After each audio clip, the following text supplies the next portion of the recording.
Yeah, Um, cybercrime. how many cases have you come across of transnational crime in the sphere of cybercrime to date? Yeah, yeah. I think cybercrime is actually very, yeah, it's a very interesting topic and a very, heavy one as well. Because cybercrime is one of those topics where there's different strands of it. Because you got obviously, cyberbullying, hacking. There's obviously with hacking stuff. There's obviously groups like, Anonymous and Hmm. stuff. And with that, that's where obviously people say, are divided. Say, oh, well, it's called ethical hacking. And so, which is because what they're doing, the reason they call it ethical hacking is supposed to, like a proper, criminal hack is because they're doing it to expose the government, to expose, the corrupt people, and obviously the public are in favor of that. But the people on the other side, the police and the government, don't like people taking the law into their own hands. Actually, class these people as vigilantes and stuff as well, and like cyber vigilantes.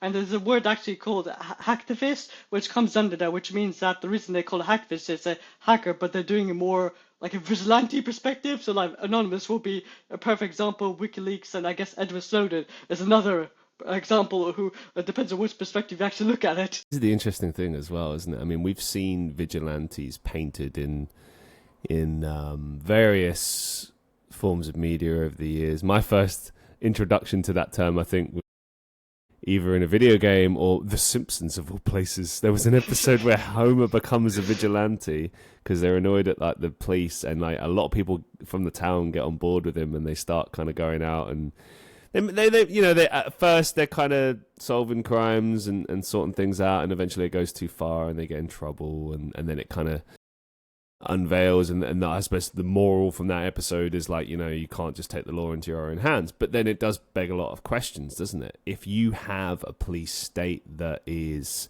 letting you down, where people aren't trained properly, like it's problematic. I've seen a couple of clips lately in the UK, Manchester even, where there is, unfortunately, I hate to say it, incompetent policing. They have people within their ranks, and again, I'm not generalizing. When you've got people in your ranks that like can't bust open a door, and there's like 4 or 5 of you, and it's a drug bust or something.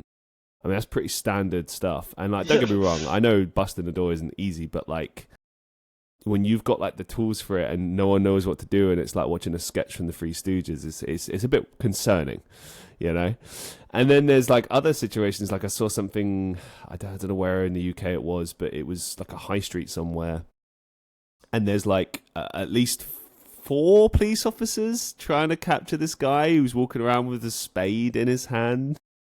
The UK is a weird place, man. And they wouldn't go near him. They couldn't do anything. Eventually, it took some random guy who just jumped him out of nowhere and grabbed the shovel off him. And then the police swoop in and do something. And it's like, what's the problem, man? Just get in there. Like, your job is, and look, I'm not saying it's an easy job by any means, but like, this is the job you've picked. Like, it'd be like me with customer service, being like, oh, I can't talk to customers. It's like, that's literally the job. You have to do it. Get over yourself. With policing, yeah, you're putting yourself in harm's way. That comes with the territory. I understand it can get a bit tricky as far as like what your rights are and stuff like that. But if it comes down to like protecting people, I think that you could probably waive some of those rights and be like, we need to kind of contain this as soon as possible. But I mean, it speaks to I suppose a wider problem with policing. I know, for example, on the other side, we have a lot of cut funding here in the UK, which boggles the mind. Of all things you could cut, why would you cut security for a country? I don't know about yourself, but I've never felt more unsafe in the UK than I do right now. And I know that might sound like an old man thing to say, like, oh, I'm so scared.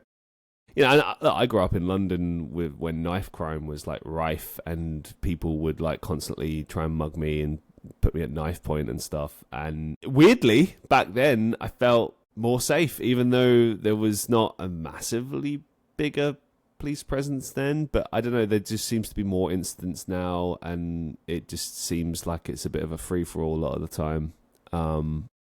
And often these days, the only time I see the police is when they want to break up a protest of like peaceful people just walking down the street. They just, apparently that's the time to get involved. But I don't know. Now it's getting a bit political, so I'm going to move it swiftly on. But what? Yeah, in that question, I didn't quite get an answer from you. Have you heard any major cybercrime cases that come to mind? Anything that stands out in particular?